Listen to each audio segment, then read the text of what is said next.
disconnect. There's a real disconnect between capitalism and free markets, and between many of the values that Americans explicitly hold as important to them. And I think that disconnect makes it difficult for people to defend freedom and capitalism. Makes it, capitalism and free markets, you feel a little queasy about it. It's not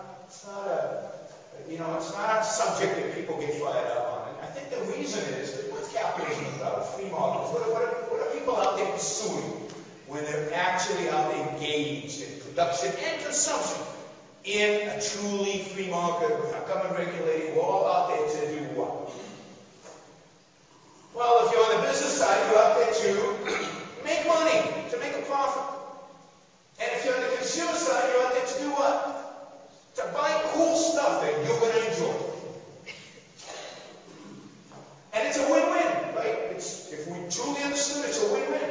The profit that the businessman makes is a result of him providing a value to the consumer, and therefore the consumer now is better off. So both the businessman is making a profit and the consumer seeking out a nice jacket or an iPhone is better off because now they have a value they didn't have before. Win-win. But everybody else is out there in the marketplace, and they're all out there for themselves. The marketplace is about self-interest. It's about doing the best that you can do for you. As a businessman, about making a profit, you create value. But you don't create value for the value in and of itself. You create value because ultimately that value will produce a profit for you. And I don't buy an iPhone, to make Steve Jobs happy. I buy an iPhone because it's really cool and it's a useful device for me because it makes my life better off. And we're uncomfortable in our culture about talking about self-interest. I can even see a few people kind of wiggling around a little bit. Self-interest, we've been taught, is a dubious thing. It's, you want to be self-interested, but not too much. My mother always told me, always think of others first. In any situation, other people first, think of yourself last. Selflessness, we have been taught, is the primary virtue. Now, my mother failed dramatically. She knows that. She's still in Israel. I'm over here. But that's what we're all taught, right? Selflessness is the ideal. Thinking of others, always. Don't think of yourself. Share your toys in the sandbox, we tell our children. Right? Another kid once, a strange kid comes, your son's playing with the tractor in the sandbox, and he's just supposed to hand it over. Right? Because sharing is the most important thing. Now notice that the parents, all of us, when a stranger comes knocking on our door and asks for the car keys, we don't just hand them over. And our children notice that. And it's interesting why we have that duality. Why do we want our kids to share, and we don't share? Not to the extent that we demand from our kids. And I think it's because we, as adults, are cynics. We know people are not that good, they might take the car, and, we've given up on morality in some sense, on that morality. We're cynics, but we project our idealism on our kids. We want our kids to be in a better world. But know what better means to us. Better means sharing. Better means others. Better means placing the well-being of other people ahead of us. That's the moral ideal that we've been taught from day one. And we feel uncomfortable when we talk about self-interest. I believe that capitalism is incompatible with this morality. This morality of placing other people first is incompatible with a system that is all about making money, making my life better, going out and buying cool things for me, taking care of my family first. And, I'll take care of others, but second, third, it's not my highest priority. Capitalism is about, we throw this word around, it's about, people say bankers were greedy. Yeah, they were. They were trying to make as much money as they could. Now, properly understood, greed would mean it's long-term, as John Allison said, it's about being rational, not thinking long-term. But they're about making money for themselves. Surprise, surprise. That's how free markets work. That's how we all engage if we're trying to make our lives better lives. But those two are incompatible, and you see it. I mean, there was a famous book written in the 1980s by a so-called champion of capitalism. His name was Irving Kristol. Many of you probably used to read his op-eds, regular op-eds in the Wall Street Journal. And he was considered one of the real champions of capitalism. He wrote a book called Two Cheers for Capitalism. Now, when we like something, how many cheers would we give? Three. And Irving Kristol says, basically, he says, look, capitalism produces the wealth. We like capitalism because it creates wealth. We even like capitalism because it's consistent with political freedom. And we like the idea of political freedom. So it's good.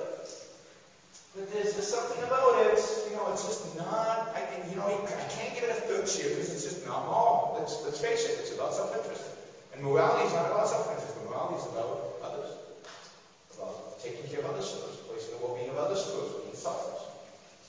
Michael Novak, a good friend of Irving Kristol, was in Asia about 5-6 years ago, giving a talk about the virtue of capitalism.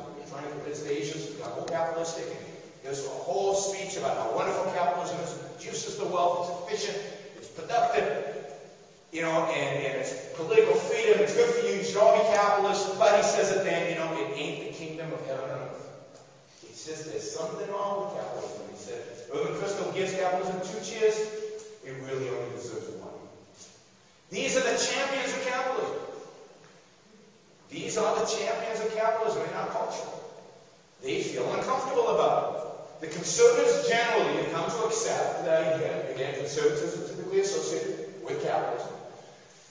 The idea that capitalism is good, but, it's just the best that we can hope for. It's the least worst system.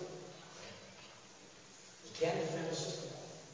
Because the socialists, the left, believe that their system is moral. They believe that that's what they care about. Their system is right.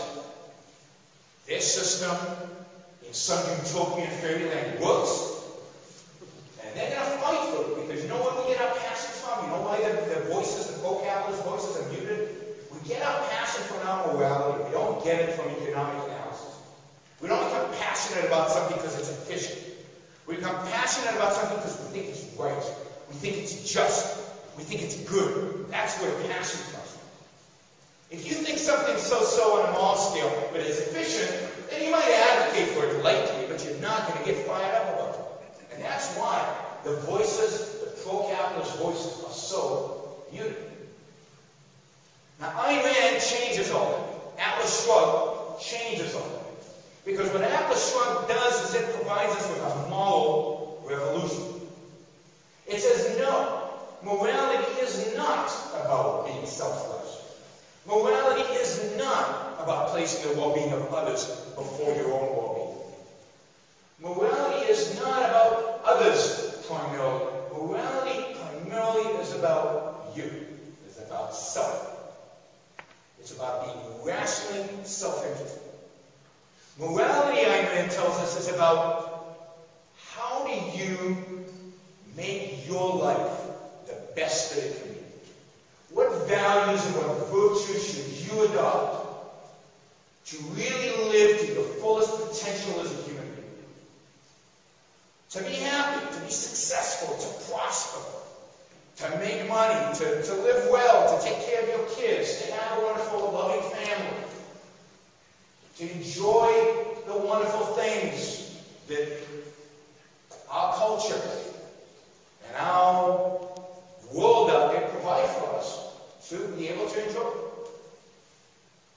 And morality is about, more than anything else, it's about figuring out what those things are.